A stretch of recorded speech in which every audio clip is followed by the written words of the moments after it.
ও স্ত্রী কাল আনা। তো স্ত্রী মুভিটা নিশ্চয়ই মনে আছে, সেই বলিউডের আমার দেখা সেরা হরর কমেডি মুভি হচ্ছে স্ত্রী। তো তারই প্রিকুয়াল আসতে চলেছে মুঞ্জা। তো এখানে মুঞ্জা মুভির ট্রেলার অ্যানাউন্স করে দেওয়া হয়েছে। আজকে কথা বলবো মুঞ্জা মুভির ট্রেলার নিয়ে। তো স্ত্রীর কি প্রিকুয়াল হতে পারে এই মুভিটা? তো সেটা মানে অ্যাজ এ ট্রেলার দেখে তো বোঝা যাচ্ছে না যে স্ত্রীর যারা মানে বানিয়েছে তারাই এই মুভিটা বানিয়েছে। তো মুভি স্টোরি নিয়ে যদি একটু কথা বলি, এখানে হচ্ছে মুঞ্জা হচ্ছে একটা আত্মা।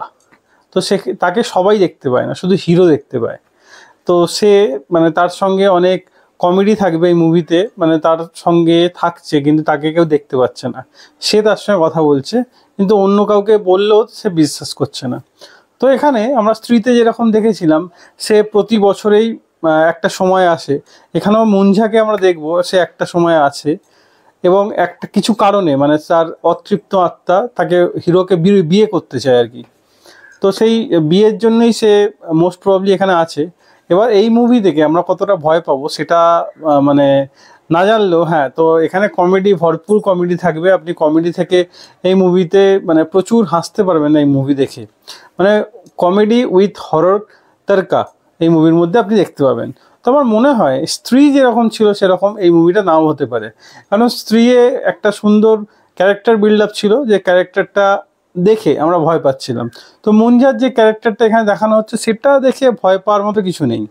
তো এখানে টিজার যখন দেখানো হয়েছিল তখন একটা গান চলছিল, হিন্দি গান, সেখানে মানে মুন্নি বদনাম হুয়া।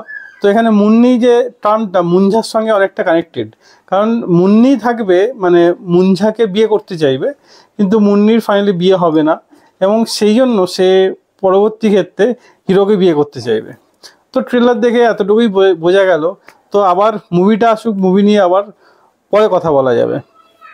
আর এখানে হরর কমেডি মুভিগুলো খুব ভালো হয়, কিন্তু মানে স্ত্রীতে যেরকম আমরা দেখেছিলাম মানে অ্যাকচুয়ালি তাকে যাকে দেখে আমাদের ভয় লাগছিল, মানে রীতিমতো ভয় লাগার মতোই তার ক্যারেক্টার বিল্ড আপ ছিল, কিন্তু সেটা কি এখানে আমরা পাবো বলে মনে হয় না। কারণ মুঞ্জাকে মানে যেরকম গেট আপে আমরা দেখেছি বা ট্রেলারে যেরকমভাবে দেখছি, তো ভয় পাওয়ার মতো কিছু মানে লাগছে না। বা যেটা স্ত্রীতে ছিল একটা মানে ব্যাকগ্রাউন্ড মিউজিক থেকে শুরু করে যে একটা সুন্দর মানে গেট আপ ছিল, বা তাকে সুন্দরভাবে সাজানো ছিল, পাটা নিচের মধ্যে ছিল না, বা ও স্ত্রী কালানা যে ব্যাপারটা ছিল, আর যে সামনে যে দাঁড়িয়ে যাচ্ছে এসে, মানে মানে মেকআপ তো অসাধারণ ছিল। যাই হোক, দেখা যাক মুভিটা আসুক, যে মুভিটা আমাদের মধ্যে কতটা ভয় এবং কতটা কমেডি দুটো একসঙ্গে কম্বিনেশন কতটা করতে পারে। তো মুভিটা আসুক, সেটা নিয়ে আবার পরে কথা বলা যাবে। তাই ভিডিও এতটাই। ভিডিও যদি ভালো থাকে লাইক অবশ্যই দেবেন, এরকম আরও ভিডিও পেতে চ্যানেলটা সাবস্ক্রাইব করে পাশে থাকা বেল আইকনটি অবশ্যই বাজিয়ে দেবেন। তো দেখা হচ্ছে পরের ভিডিওতে। ততক্ষণের জন্য ভালো থাকুন, সুস্থ থাকুন। ভিডিও দেখার জন্য ধন্যবাদ। বাই।